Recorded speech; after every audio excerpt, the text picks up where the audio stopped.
ஓம் நமச்சிவாய!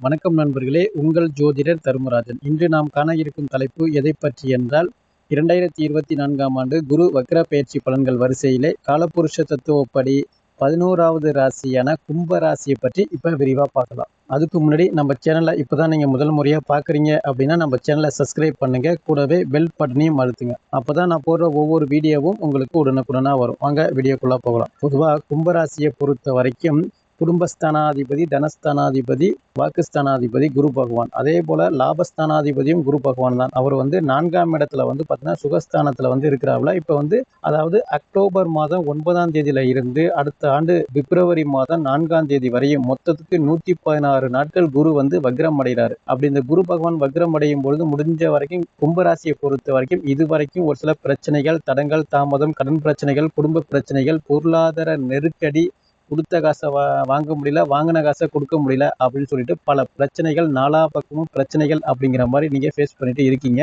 ஆனா இந்த 116 நாட்களை பொறுத்த வரைக்கும் அந்த பிரச்சனையில இருந்து விடுதலை பெறக்கூடிய காலகட்டங்கள் வரப்போகுது அப்படின்னு சொல்லலாம். இந்த குரு பகவானை பொறுத்த வரைக்கும் வக்ரம் அடையும் போது பொதுவாக குடும்பஸ்தானாதிபதி, லாபஸ்தானாதிபதி 4ஆம் இடத்துல அமர்ந்து வக்ரம் அடையும் பொழுது முடிஞ்ச வரைக்கும் பாசிட்டிவான பலன்கள் மட்டும்தான் நடக்குமே தவிர கெடு பலன் அப்படிங்கிற மாதிரி அமைப்புகள் இல்லை. உங்களுடைய சுய ஜாதகத்துல தற்போது 6ஆம் அதிபதி, 8ஆம் அதிபதி, 12ஆம் அதிபதியோட திசை புத்தி நடக்குது. மாரகாதிபதி, பாதகாதிபதியோட திசை புத்தி நடக்குது. இல்ல நீசமான கிரகத்துடைய திசை புத்தி நடந்தால் மட்டும்தான் ஓரளவுக்கு கெடு பலன்கள் அப்படிங்கிற மாதிரி இருக்குமே தவிர மற்றபடி யோகாதிபதியோட திசையோ இல்ல ஒரு வலுவான சுபருடைய கிரகத்துடைய திசை புத்தி நடந்துச்சு அப்படின்னா நான் சொல்லக்கூடிய அனைத்து பலன்களும் கண்டிப்பான முறையில நடக்கிறதுக்கு அதிகப்படியான வாய்ப்புகள் உங்களுக்கு இருக்கு.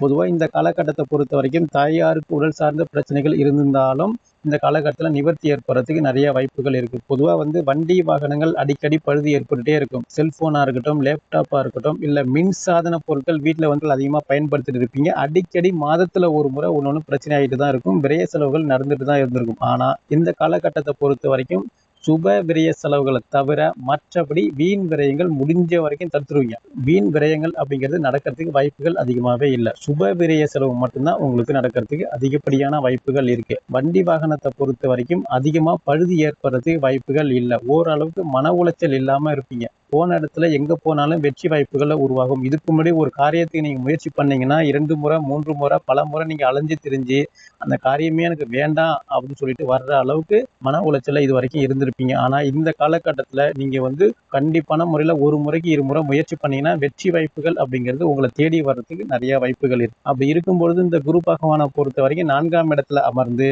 தன்னுடைய 5வது பார்வையா 8ஆம் இடத்தை பார்க்குறாரு. 8ஆம் இடத்தை பொறுத்த வரைக்கும் திடீர் லாபம், திடீர் அதிர்ஷ்டம், செய்யாத குற்றத்திற்கு பார்த்தீங்கன்னா தண்டனை, இது போல விஷயங்கள் நிறைய நீங்க அனுபவிச்சிருப்பீங்க. அதாவது அடுத்தவங்க தப்பு பண்ணியிருப்பாங்க, நீங்க துணைக்கு போயிருப்பீங்க, இல்லைன்னா ஓரமா நின்று வேடிக்கை பார்த்துட்டு இருந்திருப்பீங்க. ஆனா உங்க மேல பழிசொல், இடிச்சொல் இது எல்லாமே நடந்திருக்கும். ஒரு சில அசிங்கம், அவமானம் நடந்திருக்கும். அதாவது யாரோ தப்பு பண்றது, ஆனா நீங்க மாட்டிட்டு முடிச்சுட்டு இருந்திருப்பீங்க. ஆனா இந்த காலகட்டத்தை பொறுத்த வரைக்கும் இதுவரைக்கும் உங்களை கெட்டவங்க, அதாவது உங்களை நம்பாதவங்க கூட இந்த காலகட்டத்தில் உங்களை தேடி வருவாங்க, பேசுவாங்க, நல்லா பழகுவாங்க. செய்யாத குற்றத்துக்கு நீங்க தண்டனை அனுபவித்து இருந்திருந்தாலும் அதற்காக வருத்தப்படக்கூடிய சூழ்நிலை உங்களுடைய நண்பர்களா இருக்கட்டும், இல்ல உறவினர்களா இருக்கட்டும், நான் உங்க தப்பா நினைச்சிட்டேன், நீங்க செய்யலன்னு எனக்கு இப்பதான் தெரியுது அப்படிங்கிற மாதிரி மன்னிப்பு கேட்கக்கூடிய சூழ்நிலையில் உருவாகும். அதே போல பார்த்தீங்கன்னா அலைச்சல் அப்படிங்கிறது பார்த்தீங்கன்னா அதிகப்படியான அலைச்சல் உங்களுக்கு இருக்கிறதுக்கு வாய்ப்புகள் இல்லை.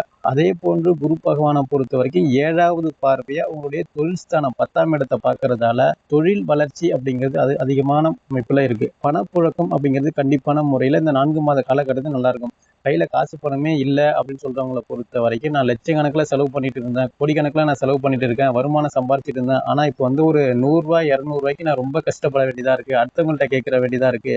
அதாவது யார்கிட்டலாம் நான் கடன் கேட்கக்கூடாதுன்னு நினைச்சிட்டு இருந்தேனோ அவங்கள்ட்ட எல்லாம் போய் கேட்க வேண்டிய சூழ்நிலை உருவாயிடுச்சு, அவங்கள்ட்ட எல்லாம் போய் நிற்க வேண்டிய சூழ்நிலை உருவாயிடுச்சு, அவங்க முடி எனக்கு கேவலமா போயிடுச்சு அப்படின்னு சொல்றக்கூடிய சூழ்நிலையில் பல பேர் இருப்பீங்க. ஆனா இந்த காலகட்டத்தை பொறுத்த வரைக்கும் பணப்புழக்கம் உங்களுக்கு அதிகமா இருக்கும், நல்ல வருமானம் இருக்கும், நல்ல தொழில் வளர்ச்சி இருக்கும், உங்க பேச்சுக்கு ஒரு மதிப்பு மரியாதை கிடைக்கக்கூடிய சூழ்நிலை உருவாகும். இது வரைக்கும் மேல் அதிகாரிக்கும் உங்களுக்கும் ஒரு சில கருத்து வேறுபாடுகளா இருக்கட்டும், இல்ல சக ஊழியர்களோட கருத்து வேறுபாடுகளா இருக்கட்டும், உங்களுக்கு கீழ் வேலை செய்யக்கூடிய நண்பர்களோடு ஒரு சில பகை இருந்தாலும் இந்த காலகட்டத்தை பொறுத்த வரைக்கும் அனைத்துமே நிவர்த்தி ஏற்பட்டுரும். இது வரைக்கும் நடந்து வந்த பிரச்சனையில இருந்து நீங்க விடுவிச்சிட்டீங்க, விடிவு காலம் பிறந்துடுச்சு அப்படின்னு கூட பொதுவா சொல்லலாம். வேலை செய்யற இடமா இருக்கட்டும், வெளியாறு தொழில் பண்ற இடமா இருக்கட்டும், இது வரைக்கும் எந்த பிரச்சனையும் இல்லை இல்லாமல் இந்த காலகட்டத்தில் நீங்கள் ரன் பண்ணிவிடுவீங்க, ஓட்டிடுவீங்க. பிரச்சனைகள் இல்லை. மன உளைச்சல் இல்லாமல் இருப்பீங்க. சந்தோஷமான முறையில் சாப்பிட்றது, சாப்பிட்டுட்டு நேராக தூங்குறது, நீங்கள் உண்டு உங்கள் வேலை உண்டு அப்படின்னு இருக்கக்கூடிய காலகட்டங்கள் எல்லாமே இதில் உருவாக்கி கொடுத்துருவாங்க. இதில் ஒரே ஒரு விஷயம் வந்து பார்த்தீங்கன்னா, புதிய முயற்சிகளில் மட்டும் கொஞ்சம்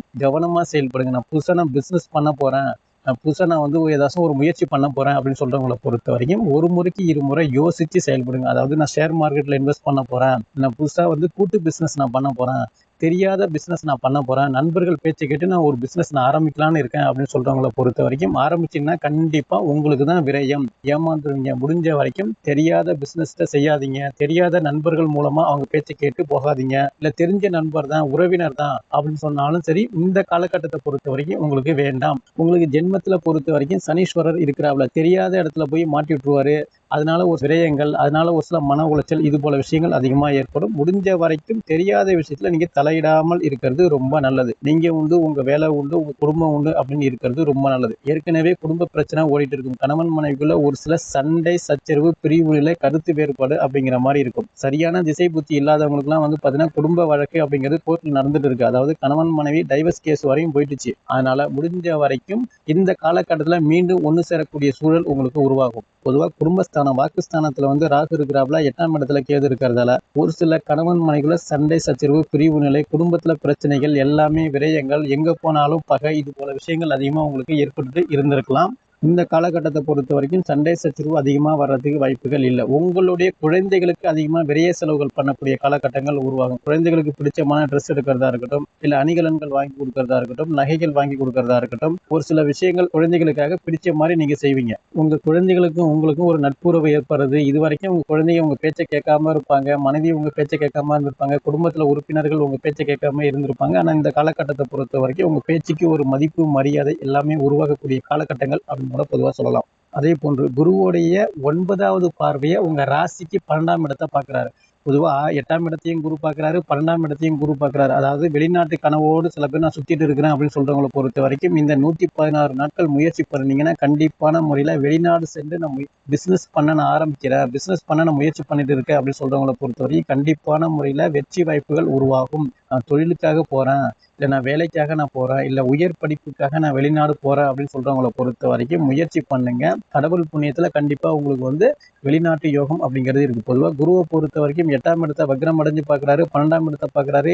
தூரதேச பயணம், வெளிநாட்டு பயணம், பூர்வீக இடத்தை விட்டு வெளிநாடு செல்லக்கூடிய யோகங்கள் அப்படிங்கிறது இருக்கும். இல்லை வெளியூர் சென்று வேலை பார்க்கக்கூடிய சூழ்நிலையும் உங்களுக்கு இருக்கும். அதாவது பக்கத்துல வேலை தேடுறதை விட கொஞ்சம் தூரமா போய் வேலை பார்த்தீங்க, தூரமா வேலை தேடுனீங்க அப்படின்னா உடனே கிடைச்சிடும். பக்கத்துல வேலை தேடுனீங்க அப்படின்னா அவ்வளவு சீக்கிரம் உங்களுக்கு பொறுத்த வரைக்கும் இப்போதைக்கு கிடைக்காது. கொஞ்சம் தூரமா முயற்சி பண்ணுங்க. முயற்சி பண்ணீங்கன்னா புதிய வேலையா இருக்கட்டும், இல்லை நான் இருக்கிற வேலையை நான் விட்டுட்டு வேற வேலைக்கு நான் முயற்சி பண்றேன் அப்படின்னு சொல்லிட்டு இருக்கிறவங்களை பொறுத்த வரைக்கும் முயற்சி பண்ணுங்க. கண்டிப்பான முறையில இதை விட நல்ல வேலை கிடைக்கிறது, இதை விட சம்பள உயர்வு, பதவி உயர்வு அப்படின்னு சொல்லிட்டு நல்ல பொருளாதார வளர்ச்சியில ஏற்படுத்தக்கூடிய சூழ்நிலை உங்களுக்கு உருவாகும். முடிஞ்ச வரைக்கும் இந்த காலகட்டத்தில் வந்து ஒரு சில பேர் வந்து வண்டி வாகனங்கள் வாங்குறதா இருக்கட்டும், இல்ல அசையா சொத்துக்கள் வாங்குறதா இருக்கட்டும், இல்ல பேப்பர் பேனா ஒர்க்கு, ஒப்பந்தங்கள் மூலமான கையெழுத்து, இதெல்லாம் வந்து ஒரு சில பேருக்கு வந்து பாத்தீங்கன்னா நடக்கிறதுக்கு வாய்ப்புகள் இருக்கும். அவங்களாம் வெற்றிகரமா நீங்க செய்யுங்க. நினைச்ச மாதிரியான காரியங்கள் அனைத்தும் வெற்றி கொடுக்கும். அதாவது நான் வீடு கட்ட போறேன், ஒரு இடத்த நான் வாங்க போறேன், ரெஜிஸ்டர் பண்ணலாமான்னு கேட்டீங்கன்னா கண்டிப்பான முறையில இந்த காலகட்டத்தில் ரெஜிஸ்டர் பண்ணுங்க. கவனமா இருங்க. முடிஞ்ச வரைக்கும் தெரியாத நபர்கள்ட்ட பேசுறதோ பழகுறதோ இது போல விஷயங்கள் வேண்டாம். உங்களுடைய பர்சனல் விஷயத்தை வந்து பாத்தீங்கன்னா முகம் தெரியாத நண்பர்களா இருக்கட்டும், உறவினர்களா இருக்கட்டும், இல்ல கூட ரொம்ப க்ளோஸ் ஃப்ரெண்டா இருக்கட்டும், யார்கிட்டயுமே உங்க பர்சனல் விஷயத்தை ஷேர் பண்ணாதீங்க முடிஞ்ச வரைக்கும் இந்த காலகட்டத்தில். அரசு பணியில இருக்கக்கூடிய நபர்களை பொறுத்த வரைக்கும், யூனிஃபார்ம் சர்வீஸ்ல இருக்கக்கூடிய நபர்களை பொறுத்த வரைக்கும் பார்த்து கவனமா இருக்கிறது ரொம்ப நல்லது. விவசாய பணிகள் நான் செய்யறேன், ரியல் எஸ்டேட் பிசினஸ் பண்றேன், மண் சம்பந்தமான பிசினஸ் நான் பண்றேன், அதாவது செங்கல் கால்வாய் வச்சு நடத்துறேன், ஜல்லியா இருக்கட்டும், மணலா இருக்கட்டும், இல்ல சிமெண்ட் ஆலையா இருக்கட்டும், நான் வந்து ஒரு கிரஷர்ல ஒர்க் பண்றேன் அப்படின்னு சொல்றவங்களை பொறுத்த வரைக்கும் பொதுவாக கவனமா இருக்கிறது ரொம்ப நல்லது. விவசாயம் செய்யறவங்களை பொறுத்த வரைக்கும் ரொம்ப ரொம்ப கவனமா இருக்கணும். ஏன்னா வந்து செவ்வாயை பொறுத்த வரைக்கும் இந்த 116 நாட்கள் இடைப்பட்ட காலத்துல வந்து பாத்தீங்கன்னா டிசம்பர் மாத காலகட்டத்துல நீசம் அடைகிறாப்ல. அதனால மண் சம்பந்தமான விரயங்கள், நஷ்டங்கள் ஏற்படுறதுக்கு நிறைய வாய்ப்புகள் இருக்கும். ரொம்ப கவனமா இருங்க. அதிக முதலீடுகள் போட்டு விவசாயம் பண்றதா இருக்கட்டும், இல்ல பிசினஸ் ஆரம்பிக்கிறதா இருக்கட்டும், இதெல்லாம் வேண்டாம். அதே போல கனரக வாகனங்களை உற்பத்தி பண்ற இடமா இருக்கட்டும், இல்ல அதை பொதுவா டிரைவர்ஸை பொறுத்த வரைக்கும் வண்டி வாகனங்கள்ல போகும்போது பார்த்து கவனமா போங்க. கனரக வாகனங்களை பார்த்தீங்கன்னா, நான் ஓனரா இருக்கேன், என்கிட்ட ஒரு 10 லாரி இருக்கு, 20 லாரி இருக்கு, பஸ் இருக்கு அப்படின்னு சொல்றவங்களை பொறுத்த வரைக்கும் பார்த்து கவனமா கையாள்வது ரொம்ப நல்லது. கொரியர் சர்வீஸை பொறுத்த வரைக்கும், அங்க நான் வேலை பார்க்குறேன் அப்படின்னு சொல்றவங்களை பொறுத்த வரைக்கும் தலைக்கவசம் இல்லாம வீட்டை விட்டு நீங்க வெளியில போக வேண்டாம். அதாவது நான் அலைஞ்சு திரிஞ்சு நான் வேலை பார்க்குறேன் அப்படின்னு சொல்றவங்களை பொறுத்த வரைக்கும் பார்த்து கவனமா இருக்கிறது ரொம்ப நல்லது. அதே போல கீழ்மட்ட பணிகளை செய்யறவங்களை பொறுத்த வரைக்கும், அதாவது நான் சொந்த பிசினஸ்லாம் நான் பண்ணல, நான் கூலி வேலைக்கு தான் நான் போயிட்டு இருக்கேன், கீழ்மட்ட பணி வேலை தான் பார்த்துட்டு இருக்கேன், நான் ஒரு ஆபீஸ் ஒர்க் நான் பார்த்துட்டு இருக்கேன் அப்படின்னு சொல்றவங்களை பொறுத்த வரைக்கும் உங்களுக்கு டைம் நல்லா இருக்கு, நல்ல வளர்ச்சி, நல்ல வருமானம் அப்படிங்கிறது இருக்கு, ஒன்றும் பிரச்சனைகள் இல்லை. அதாவது கம்ப்யூட்டர் துறையில நான் வேலை பார்த்துட்டு இருக்கேன் அப்படின்னு சொல்ற அனைத்து நண்பர்களுக்கும் இந்த 116 நாட்களை பொறுத்த வரைக்கும் நல்ல வளர்ச்சி, பதவி உயர்வு, சம்பள உயர்வு ஏற்படுறதுக்கு நிறைய வாய்ப்புகள் இருக்கு. பொதுவாக இந்த 116 நாட்கள் குரு வக்ர பயிற்சி காலகட்டத்தில் நீங்க வழிபட வேண்டிய தெய்வங்கள் என்ன அப்படின்னு கேட்டீங்கன்னா, வெள்ளி செவ்வாய் அன்று அருகே உள்ள பெண் தெய்வங்கள், அதாவது மாரியம்மனா இருக்கட்டும், இல்ல உக்ரமான பெண் தெய்வங்களா ஏதாவது இருந்துச்சுன்னா வெள்ளி செவ்வாய் அன்று வழிபாடு பண்ணுங்க. விளக்கேற்றி நீங்க வழிபாடு பண்ணும்போது நீங்க நினைச்ச காரியங்கள் அனைத்தும் கை கொடுக்கும். மாதத்துல ஒரு முறை தேய்பிறை அஷ்டமி அன்று காலபைரவருக்கு விளக்கேற்றது ஒரு சில தடங்கள் தாமதம் அப்படிங்கிறது பெருசா உங்களுக்கு வராது என்று கூறி அடுத்த காணொளியில் மீண்டும் உங்களை சந்திக்கின்றேன். நன்றி, வணக்கம். ஓம் நமச்சிவாய. வாழ்க வளமுடன்.